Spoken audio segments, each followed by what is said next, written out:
Okay, this is a fascinating piece of kit, Owen, and it's got some story behind it as well.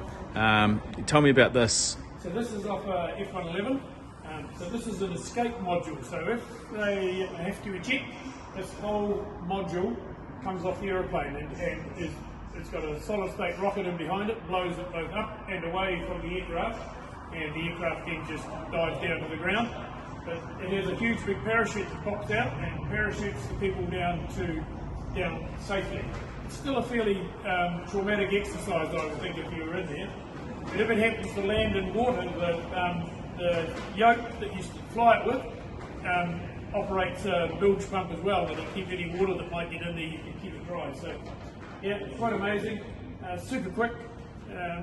3 times the speed of sound, so if you're doing the maths, that's something like across the Tasman in 40 minutes if they didn't run out of fuel doing that. But yeah, quite amazing aircraft.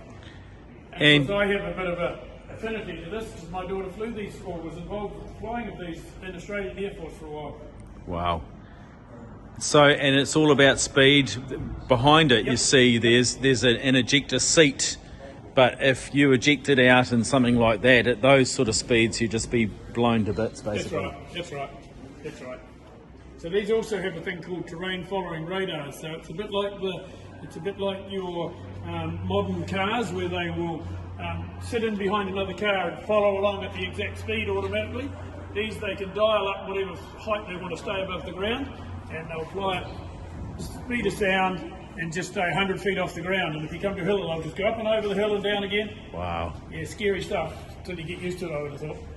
Very much so. That was their real success. They were able to fly underneath radars and fly underneath the radar at high speed and up valleys and all that sort of stuff. And the automatic part of it just made sure they didn't hit anything. And this particular module was ejected? It was ejected in the States, yep. Yep, they had, as I understand it, they had a double engine flame out, so the engines went out, and so over mountainous country, so they had no option but to, and obviously they couldn't get them restarted, but they had no option but to eject. So yeah, it would be a pretty traumatic experience ejecting in one of these, or ejecting either by a seat or one of these. Wouldn't be you don't quite know how it's going to end up. No,